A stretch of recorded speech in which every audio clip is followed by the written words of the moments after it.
Hi, welcome back. Today I'd like to talk to you about business strategy and how does that work. If you've ever played chess or if you've ever played poker, you've probably had an encounter with strategy. It's the type of thinking, uh, it's the type of mental space where you go, uh, where the aim is to find the most efficient route from your current position to your goal. Okay, and your goal can be anything. Uh, it doesn't have to be money or business, right? Strategy is just the shortest, safest, cheapest path to your goal. Okay, um, it can be in the face of rivalry or in the face of natural obstacles. Um, so there's many factors that can be at play. Now, when it comes to business strategy, um, the the landscape of that decision making was very well defined by Michael Porter, Professor Michael Porter, with his five forces. And these five forces is make up the landscape of your decision making. Okay, so let's say you want to enter some kind of business. Let's say it's construction. Okay, first of all, you want to understand the landscape of construction in general. Secondly, you want to understand the landscape of the different segments of the market. For instance, construction of townhomes is a different market.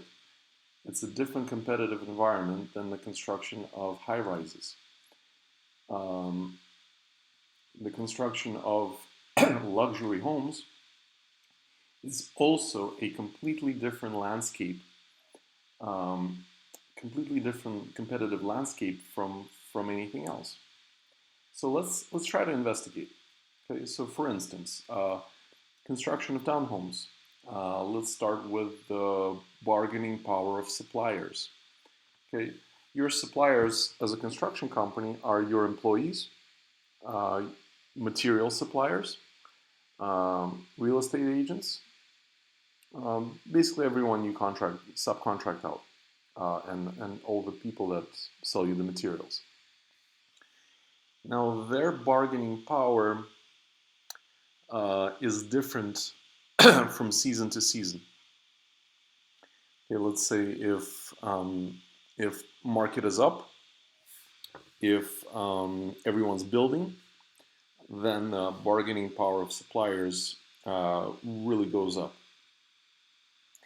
If the market is down, well, the bargaining power of suppliers goes down. So, in general, though, the bargaining power of suppliers in construction is fairly strong.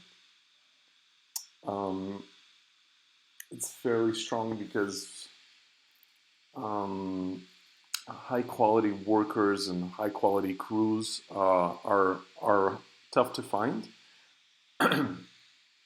So if you care about quality in any way, you'll need to pay your people well. With materials, it's less so because most construction materials are pretty generic. Um, so really, it's the key employees, the key crews, and the labor that has a pretty good bargaining position. But that, of course, heavily depends on which market you're operating in and what what point in the cycle are you in, what part of the season, etc.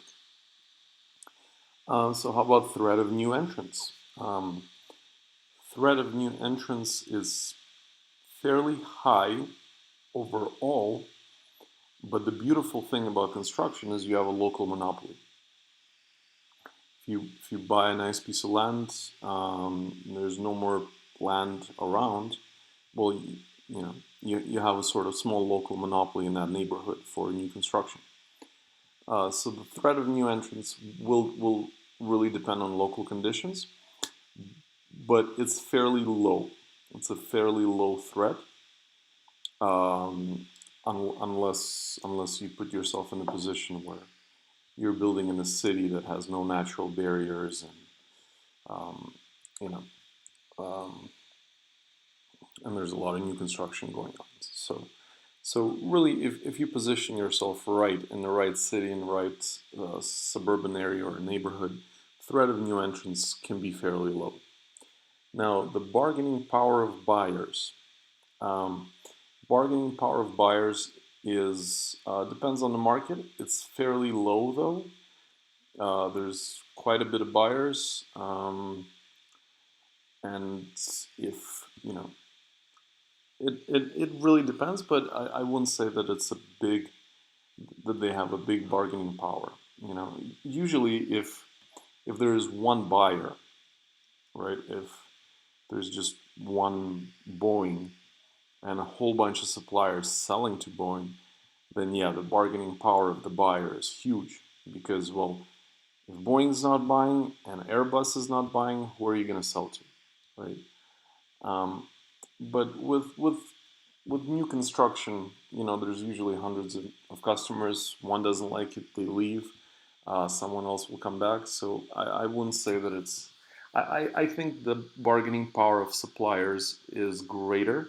Bargaining power of labor specifically is greater than the bargaining power of buyers in construction. Uh, Threat of substitute products and services. It's a fairly low threat. Um, well, for new construction, there's the threat of substitutes is old construction. It's existing homes, um, but I wouldn't say that that's a real threat. I mean, mobile homes also. It's pretty tough to substitute, uh, your living quarters with anything substantial. So I'd say that's a pretty low threat. I mean, until people actually have these amazing RVs that can fly, and you know, there's no replacing a home. Now, rivalry among existing competitors. Now that's a heavy one. Uh, Again, unless you pick the right neighborhood where no one else is building, rivalry is really strong. The product is not very well differentiated. There are some brand name builders, but I haven't ever actually seen a brand name on a home before. And most of the time, I have no idea who built the house I'm visiting, nor do I care. Right? An engineer and a realtor and my own inspection will tell me what this product is like. I don't need a brand name to give me this promise, right?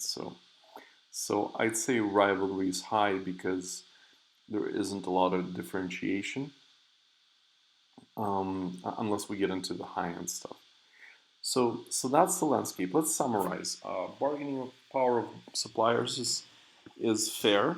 Threat of new entrants, it's pretty fair, especially on smaller projects. A lot of people, a lot of people with money like to go into construction for some reason. I guess it's like something you can make sense of without knowing too much theory. Um, Bargaining power of buyers is fairly low. Threat of substitute products is fairly low. Low rivalry among existing competitors is fairly high. So to summarize, is the key the key to being successful in construction of townhomes. It's to position yourself is to in such a way, or to find this type of market where there's not a lot of new construction going on. Okay, or maybe you buy a lot of land and there's not much more land, or you wanna get a local monopoly going. Then the rivalry among competitors, threat of new entrants, and the bargaining power of suppliers will not harm your bottom line. So that's your Porter's five forces analysis. Now let's see if the analysis is different for luxury homes. Now, for luxury homes, bargaining power of suppliers uh, gets higher because you want the highest quality labor and products and materials, and those are tougher to find and they get more expensive. And if you want to sell a home for $10 million, you need the best craftsmanship and you need top of the line suppliers for that product. So that becomes a difficulty. The threat of new entrants in high-end homes is not very high. It's a complex business. It's a risky business. Spec homes, not a lot of builders want to get into it, and the ones that do are usually, either they're very smart or they're very stupid. Um, I say that because yes, the profit margin on luxury homes is about almost twice bigger than townhomes or anything generic. So a lot of people just go there out of greed. It's like, hey, I'll take out I take $1 million, take out a $4 million mortgage, I build a luxury home for 5 million, I sell it for 10, I'm rich, I retire. Okay, sounds like a dream, and it is, but it's very difficult. I mean, it's very difficult. You need to know what you're doing. You need to be lucky. You need to hopefully have a buyer in mind already, if not, almost pre-sold on the deal. Um, so the threat of new entrants, I won't say it's high because simply because it takes quite a bit of money, quite a bit of risk, and a lot of skill. So it will take a builder many years of experience to actually compete with you if you're good at it. Okay. Bargaining power of buyers is high. It's very high. That's the danger. There's usually not a lot of buyers that would buy a $10 million+ home. Okay. They're actually quite few and far in between. And they have a lot of options. So the bargaining power of buyers is big, and unless the location you have is perfect and the work you did is amazing and well you just got lucky, um, unless you have all those factors in your favor, I mean you're not gonna defeat this bargaining power. So that's the danger really. Threat of substitute products and services, no. Rivalry among existing competitors, that's definitely very high. I mean, the profit margin is big. You can get rich fast. So there's definitely a lot of rivalry. Um, some of these expensive homes being built are absolutely magnificent. They're gorgeous. People who built them, they know what they're doing. They've put a lot of thought and soul into it. So, and a lot of those people are actually celebrities as well. A lot of celebrities or people that know celebrities, a lot of them go into luxury home building. So rivalry among existing competitors is high. It is a very high margin business, so everyone wants in. So what do we have? We have two powers working against us: bargaining power of buyers and rivalry among existing competitors. Um, how could we position ourselves in that market to reduce the bargaining power of buyers and the rivalry among existing competitors? Well, I'll actually think about it with you. Um, I like to do my thinking live, even though it puts me at a risk of not figuring anything out. Um, let's see. Let's see. Bargaining power of buyers. What are the segments of the market? You can split it by location. Um, in some locations, you have more rich people, so that's That would be one way to do that, is if you build in really expensive neighborhoods, um, where there's just everyone's rich. So you so you don't build the only luxury home in the area, right? Because then you're stuck.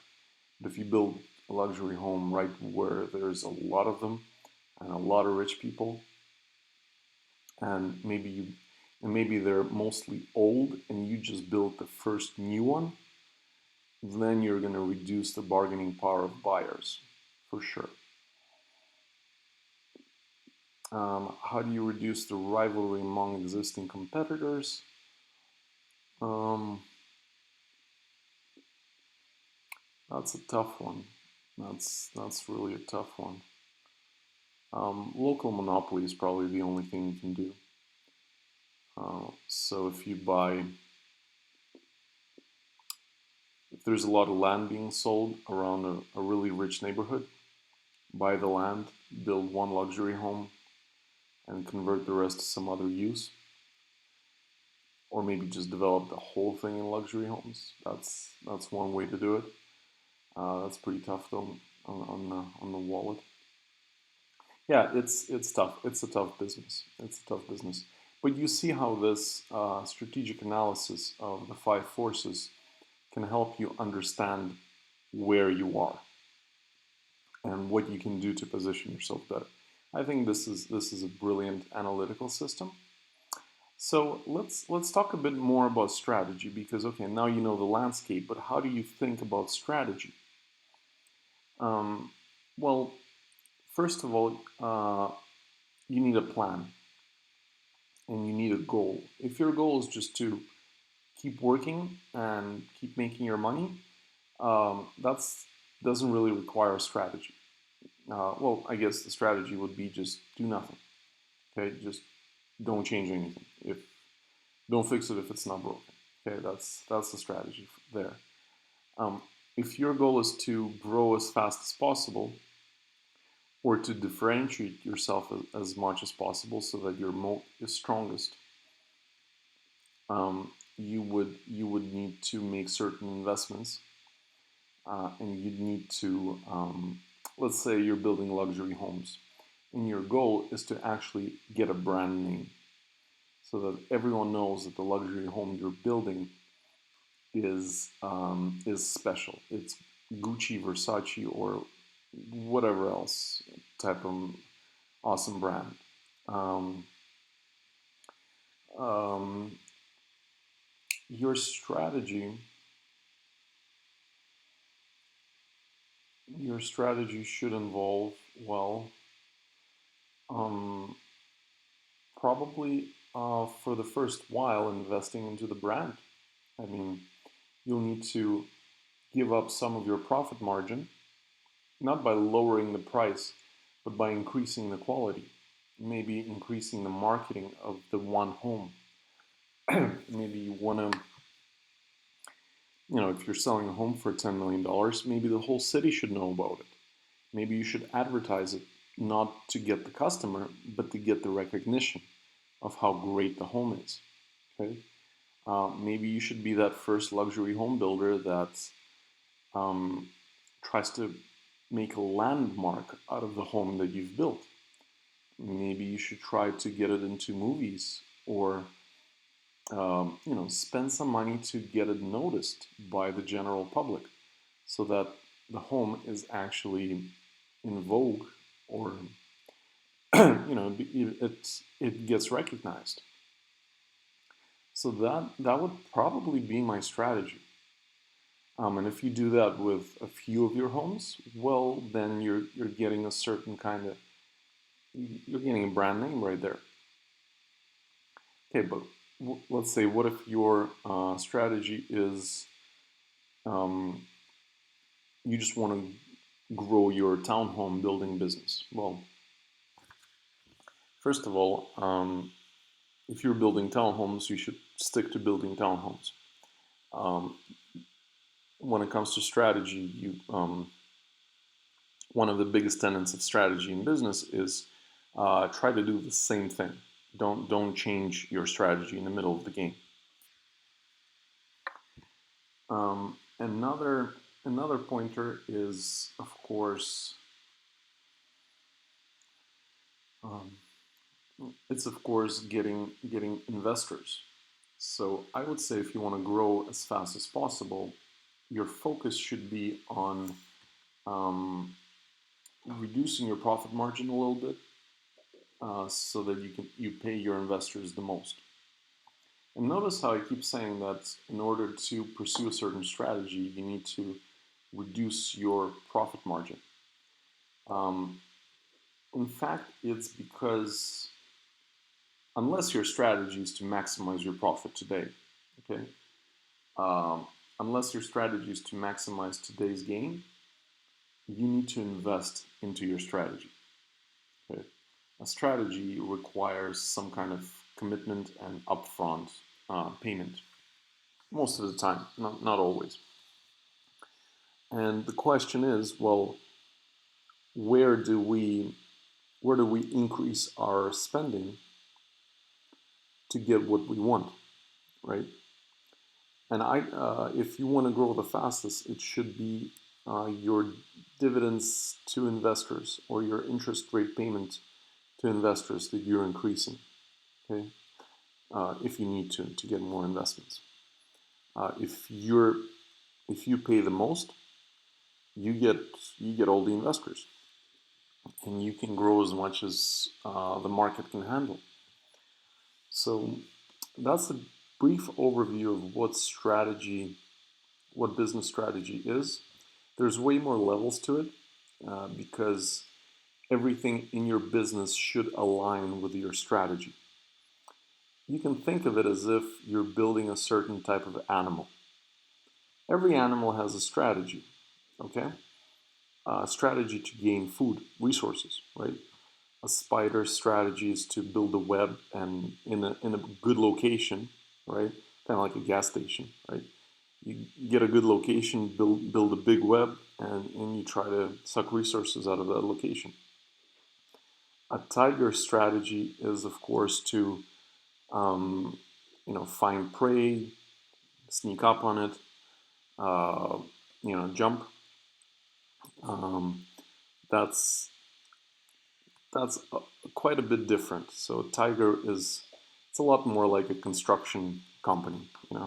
They try to find a good piece of land, they sneak up on it, make sure no one knows that they're interested, and then they try to buy really fast and really cheap, as if they're just doing it just without any thought behind it, just like, oh, why not buy it?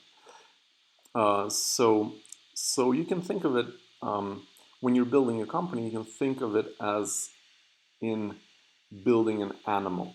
Okay, everything in a tiger fits their strategy. Okay, their musculature, the color of their fur, uh, their habits. It's a tiger. It's a uniform being that's sharpened towards a certain way of life, towards a certain strategy for resource attainment. Okay, same with a spider. It's completely and wholly invested into that strategy. A spider cannot ever be a lion. It's a spider, right? Now, why doesn't nature allow for multiple strategies? Sometimes it does. Humans are kind of like a multi-tool, uh, strategically. And if you want to build something like a multi-tool, you can at later stages of maturation. I think at later stages of evolution, an animal can become a little bit more like a multi-tool. Um, though I'm not too certain. I think there's still quite a tight differentiation. I mean, birds are a pretty interesting example because birds evolved from dinosaurs, so they're very old, and a lot of a lot of the birds are omnivores, so they can feed on many different types of things, like ravens. Ravens can feed on, you name it, little animals and fruit and dead things and anything. And their strategies are pretty different. Some ravens live in the forest, some live in the mountains, some hunt, some just seek out, you know, um, basically they just try to. They're very adaptable. So I think at later stages of evolution you become a bit more like a multi-tool. Same with companies. But at the initial stages, you want to be as sharpened in one direction as you possibly can, as that gives you the biggest chance to succeed. And so, as you're building your strategy, your entire system of operation, from accounting to marketing to HR to just everything, has to fit that strategy. Okay. So if you're building luxury homes, well, maybe you should have maybe your builders, your laborers should wear nice clothes and nice uniforms, and maybe your office should be in a great location, like really posh, and maybe your marketing should reflect all that too. So there has to be a certain uniformity around the style of your business and the direction you're taking. If you want to be a low cost producer, you got to be saving money everywhere. Um, Especially so the culture of the company gets ingrained in the employees that we save money on everything. That's how we thrive. Um, and yeah, that's it for today. Thank you.